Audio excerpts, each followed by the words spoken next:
CPS 1 and 2 यातील unit दुसरं जे आहे गणिताचं स्वरूप, व्याप्ती, गरज आणि महत्त्व, यामध्ये आपण गणिताचं स्वरूप हे समजून घेऊ.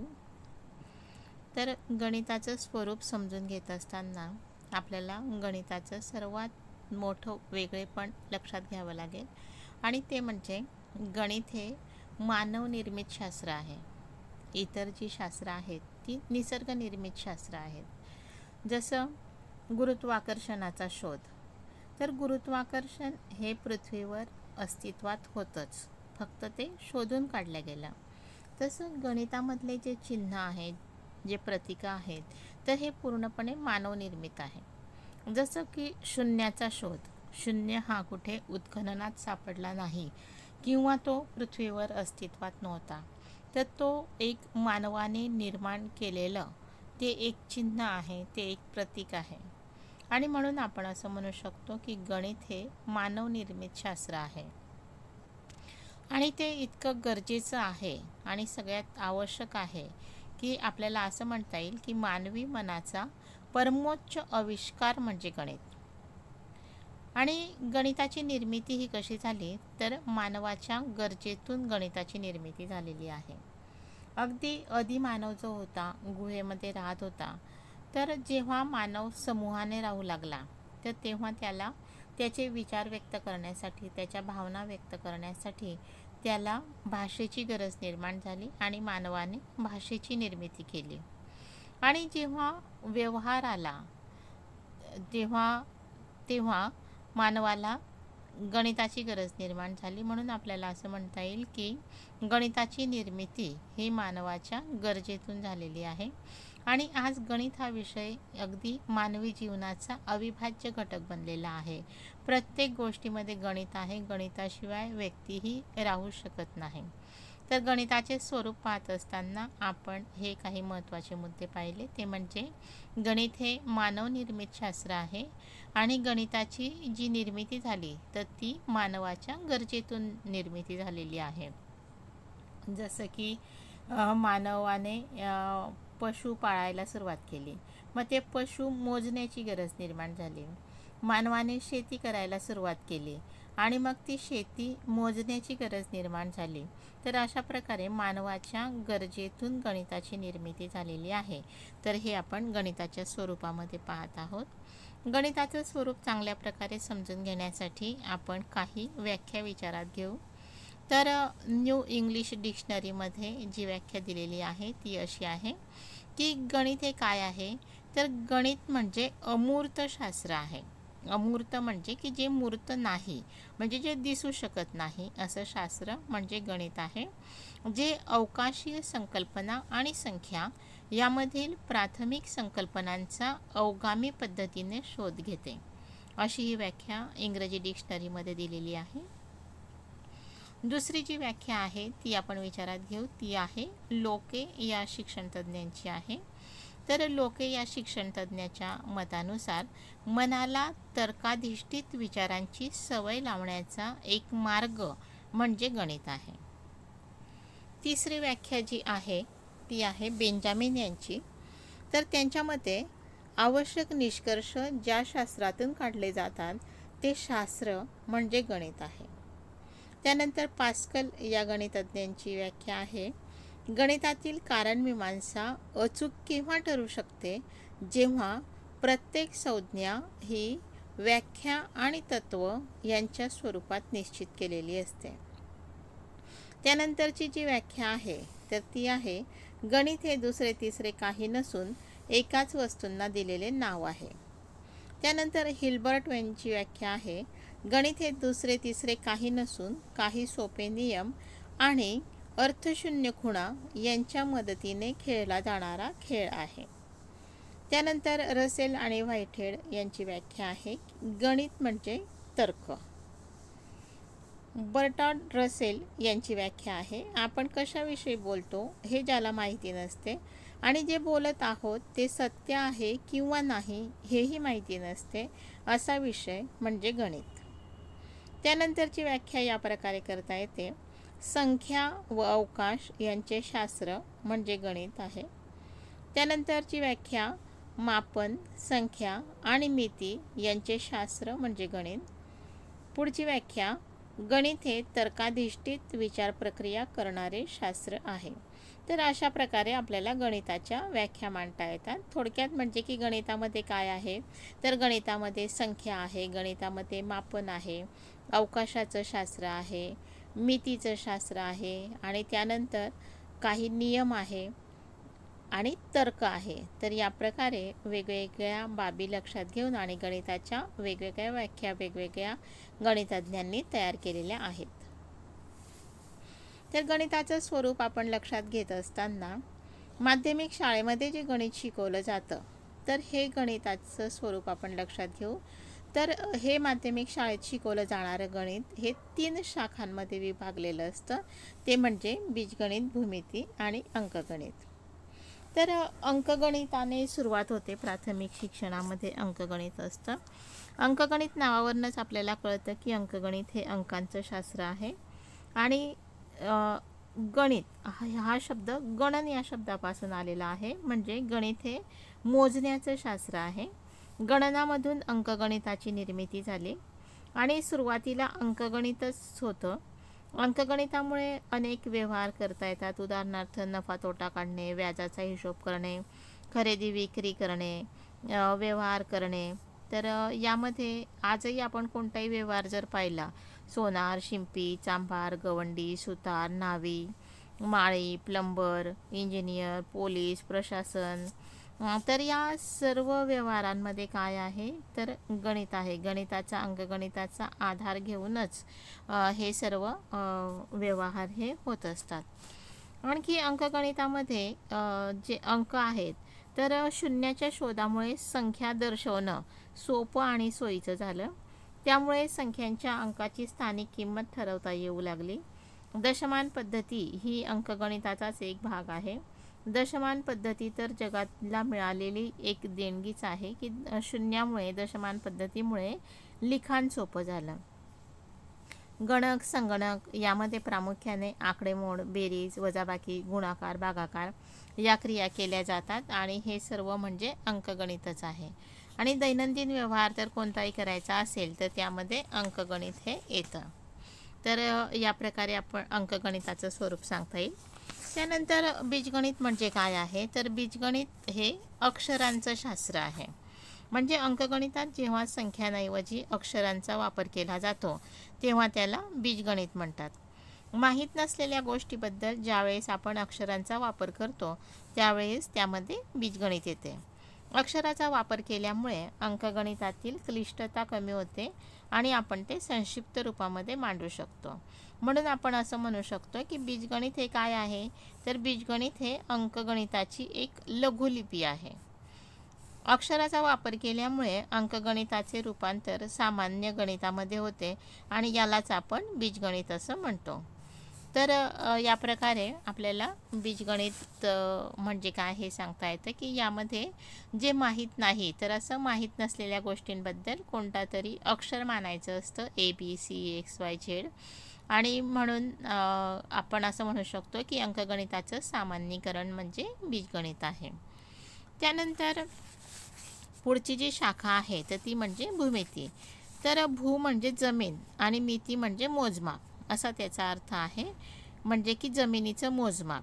पण इतका मर्यादित त्याचा अर्थ न राहता अवकाश आणि विस्ताराचं शास्त्र असा भूमितीचा अर्थ होतो.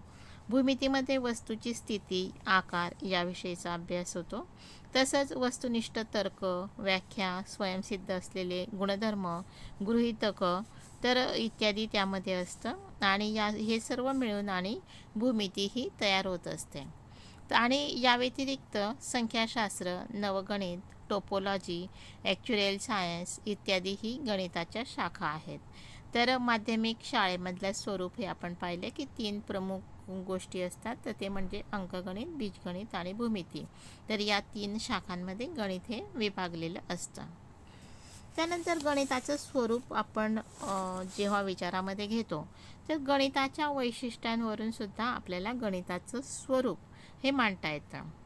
तर मग गणिताचं असे कोणतं वैशिष्ट्य आहे, गणिताचं स्वरूप आपल्याला काय म्हणता येईल, तर आपण पहिला मुद्दा विचारात घेऊ, ते म्हणजे गणिताची एक स्वतंत्र भाषा आहे.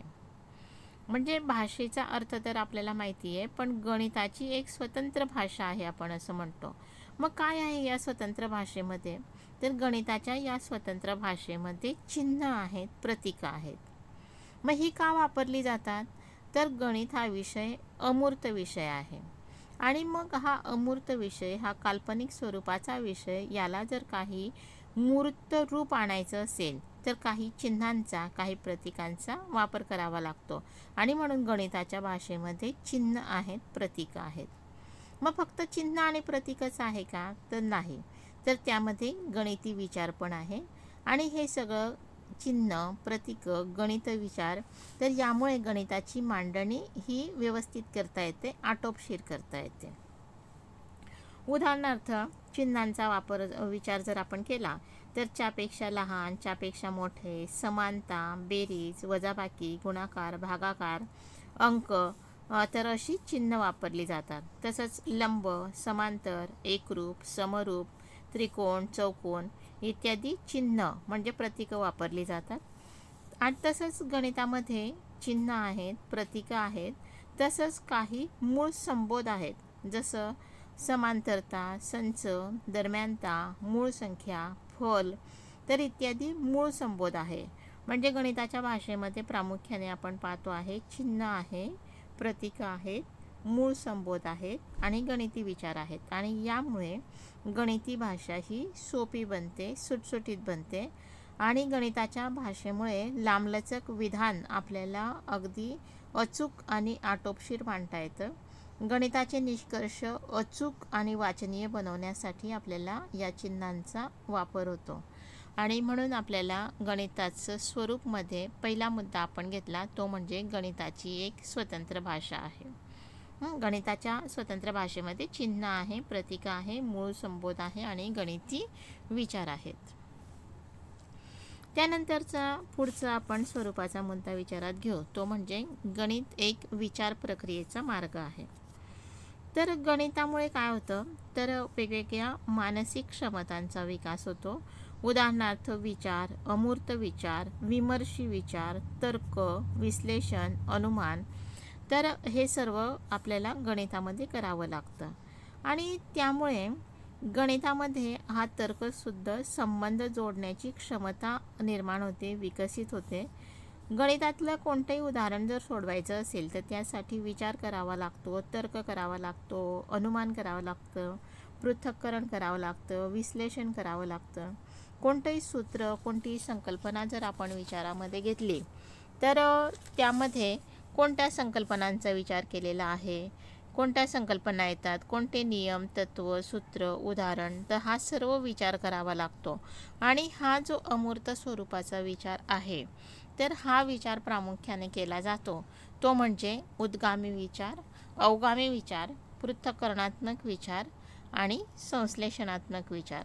तर या प्रकारे गणितामध्ये विचार केला जातो. तर उद्गामी विचारामध्ये काय असतं, तर यामध्ये विशेषाकडून सामान्याकडे म्हणजे प्रत्यक्षाकडून अप्रत्यक्षाकडे जाणारं विचार या ठिकाणी केले जातात. म्हणजे उद्गामी विचारामध्ये की उदाहरणं देऊन आणि त्यावरून सूत्र तयार करायचं असेल तर या ठिकाणी उद्गामी विचार होतो. तसंच गणितज्ञांनी म्हणजे जे सूत्र विकसित केलेलं आहे तर त्या सूत्राचं स्पष्टीकरण करणं म्हणजे सूत्राकडून उदाहरणाकडे जाणं, यासाठी अवगामी विचार करावा लागतो. तसंच गणितामध्ये पृथक्करण करणं आवश्यक असतं. आपण घटक वेगळे करतो, याला पृथक्करणात्मक विचार म्हणतात आणि हे सर्व एकत्र करणं हे आवश्यक असतं, त्याला संश्लेषणात्मक विचार म्हणतात. म्हणजे गणितामध्ये प्रामुख्याने 4 प्रकारे विचार केला जातो: उद्गामी विचार, अवगामी विचार, पृथक्करणात्मक विचार आणि संश्लेषणात्मक विचार. आणि गणित हा विषय असा आहे की यामध्ये सर्व मानसिक शक्तींचा विकास होतो, अमूर्त विचार करण्याची क्षमता विद्यार्थ्यांमध्ये विकसित होते. त्यानंतरचं तिसरं वैशिष्ट्य आपण विचारामध्ये घेऊ स्वरूपामध्ये, ते म्हणजे गणिताचं ज्ञान हे स्थलकालातीत आहे. म्हणजे काय, तर आता एखादी नवीन माहिती उपलब्ध झाली की ऐतिहासिक सत्य किंवा घटना बदलू शकतात. की उदाहरणार्थ की शिवरायांचा जन्म, त्यांचा दिनांक याविषयी आजसुद्धा वेगवेगळे संशोधनं होतात आणि वेगवेगळे त्या ठिकाणी मांडणी झालेली दिसते. पण गणितामध्ये तसं नाही आहे. गणितामध्ये स्थळ बदललं, काळ बदललं तरीसुद्धा कोणतेही नियम किंवा सूत्र बदलत नाही. उदाहरणार्थ 2 × 2 जगाच्या पाठीवर तुम्ही कुठेही हा गुणाकार करा, याचं उत्तर 4च येईल. आणि म्हणून आपण असं म्हणू शकतो की गणिताचं ज्ञान जे आहे तर ते स्थल कालातीत आहे. स्थल कालातीत म्हणजे की समजा स्थळ बदललं, काळ बदलला म्हणजे गणिताचं उत्तर बदलणार नाही, तर ते सर्वत्र सारखंच येईल. तर या प्रकारे आपण गणिताचं वैशिष्ट्य मांडलं. त्याच्यानंतर पुढचं वैशिष्ट्य आहे की गणित हा क्रमाधिष्ठित विषय आहे. तर गणिताची जी रचना असते तर ही क्रमवार रचना असते आणि त्यामुळे हा विषय समजून घेत असताना क्रमानेच जावं लागतं. विद्यार्थ्यांना जर गणिताचा मूळ गाभा समजलेला नसेल तर त्यांना पुढचं समजत नाही आणि त्यामुळे गणित हा विषय त्यांना कठीण वाटतो. उदाहरणार्थ त्रिकोणाचं रचना जर शिकवायची असेल तर यासाठी त्रिकोण म्हणजे काय हे विद्यार्थ्यांना आधी माहिती पाहिजे. त्रिकोणाचे प्रकार माहिती पाहिजे, त्रिकोणाचे घटक माहिती पाहिजे. तर म्हणून आपल्याला असं म्हणता येईल की गणित हा विषय क्रमाधिष्ठित आहे, म्हणजे पायऱ्या पायऱ्यांनी जाणारा विषय आहे. एक जर पायरी येत असेल तरच दुसरी पायरी विद्यार्थ्यांना समजू शकते. त्यानंतरचं 5वं वैशिष्ट्य स्वरूपामध्ये ते म्हणजे गणितात काल्पनिक बाबींवर भर दिलेला असतो. जसे की गणितामध्ये ज्या संख्या आहेत, जे गुणधर्म आहेत, तर गणितामधल्या या बाबींचं वास, चव, स्पर्श या दर्शन घेता येत नाही, अमूर्त ते आहे. उदाहरणार्थ बिंदू, प्रतल, संख्या, मूलभूत क्रिया, तर या काही भौतिक वस्तू नाही आहेत, तर त्या गणिती कल्पना आहेत आणि त्याच्या आकलनासाठी चिन्ह आणि प्रतीकं वापरलेली असतात. जसे की बिंदू म्हटलं म्हणजे त्याच्या आकलनासाठी एक बारीक टिंब ठेवावं लागेल, तेव्हा तो बिंदू तयार होईल. म्हणजे हे सर्व कशासाठी, तर या अमूर्त बाबींना मूर्त स्वरूप येण्यासाठी. आणि म्हणून आपण पुढचं वैशिष्ट्य विचारात घेतलं ते म्हणजे गणितात काल्पनिक बाबींवर भर दिलेला असतो. त्यानंतर पुढचं वैशिष्ट्य म्हणजे गणित हे एक शास्त्र आहे आणि कला आहे. तर आपण असं का म्हणतोय, तर गणित हे एक शास्त्र आहे आणि कलाही आहे. तर यामध्ये गणितामध्ये वेगवेगळी माहिती संकलित करायची असते, त्याची योग्य मांडणी करायची असते, त्यातून काही नियम, तत्व, गुणधर्म, सिद्धांत हे शोधून काढायचे असतात. आणि हे जे गुणधर्म आहेत, हे जे तत्व आहेत, तर हे संदर्भाला धरून आणि काढायचे असतात. तर या गणितातल्या सर्व बाबी ज्या आहेत तर या अगदी वस्तुनिष्ठ आहेत. गणितातले जे नियम आहेत तर त्यावरून आपल्याला अचूक अंदाजही व्यक्त करता येतो. तर गणितामध्ये विविध माहिती संकलित करून आणि त्याची सुसूत्र मांडणी करून त्यातील नियम, तत्व, सिद्धांत हे काढले जातात आणि म्हणून आपण गणिताला शास्त्र असं म्हणतोय. आणि गणिताच्या या संरचनेमध्ये व्याख्या, शब्द, संज्ञा, गृहीतकं तर अशी ही काही अगदी थोडी मूलभूत सत्य असतात आणि त्यावर गणिताचा हा इतका व्यापक विस्तार उभारलेला असतो. आणि म्हणून अरुंद पायावर समतोल साधणं ही एक कला आहे. म्हणजे गणितामध्ये फक्त 4 मूलभूत क्रिया आहेत अंकगणितीय, की बेरीज, वजाबाकी, गुणाकार, भागाकार. पण या 4 क्रियांचा आधार घेऊन आपण पुढे कितीही गणिती क्रिया करू शकतो. म्हणून म्हटलं आहे की गणिताचा पाया जो आहे हा अरुंद आहे, पण त्याचा विस्तार हा खूप मोठा आहे आणि हा समतोल साधणं ही एक कला आहे. म्हणून पुढचं वैशिष्ट्य आपण विचारात घेतलं ते म्हणजे गणित हे एक शास्त्र आहे आणि कलाही आहे. त्यानंतरचं वैशिष्ट्य विचारात घेऊ ते म्हणजे की गणित हे एक संरचनात्मक ज्ञान आहे. तर संरचना म्हणजे काय, तर संरचना म्हणजे एखाद्या विषयवस्तूच्या सर्व प्रमुख भागांचे पद्धतशीर वर्गीकरण म्हणजे संरचना. म्हणजे असंही म्हणता येईल आपल्याला की शास्त्र शुद्ध केलेली मांडणी म्हणजे संरचना. तर कोणतंही ज्ञान, कोणतीही माहिती याची जर मांडणी व्यवस्थित झाली की चांगली संरचना तयार होते आणि मग ती माहिती आकलनाला सोपी होते. संरचनेचा अर्थ काय, अगदी सोपा अर्थ म्हणजे की शास्त्रीय चौकशीतून मिळवलेल्या ज्ञानाची तर्कशुद्ध मांडणी म्हणजे संरचना. मग आता गणिताच्या संरचनेचा जर आपण विचार करतो आहे, तर गणिताचे सर्व जे प्रमुख भाग आहे तर त्याचं वर्गीकरण मांडायचं. आणि मग या संरचनेमध्ये काही अव्याख्यात संज्ञा आहेत, क्रिया आहेत. आणि अव्याख्यात म्हणजे काय, तर ज्याची व्याख्या करता येत नाही ते म्हणजे अव्याख्यात. उदाहरणार्थ बिंदू, रेषा, सर्व अंक, 4 मूलभूत क्रिया हे सर्व अव्याख्यात आहे आणि ते स्पष्ट करण्यासाठी आपण चिन्ह, प्रतीक वापरतो. उदाहरणार्थ समसंख्या, विषम संख्या, त्रिकोणी संख्या, चौकोनी संख्या. तर हे सर्व मांडत असताना आपण चिन्ह आणि प्रतीकांचा उपयोग हा करत असतो. त्यानंतर गणिताचं पुढचं वैशिष्ट्य आपल्याला मांडता येईल ते म्हणजे पडताळा.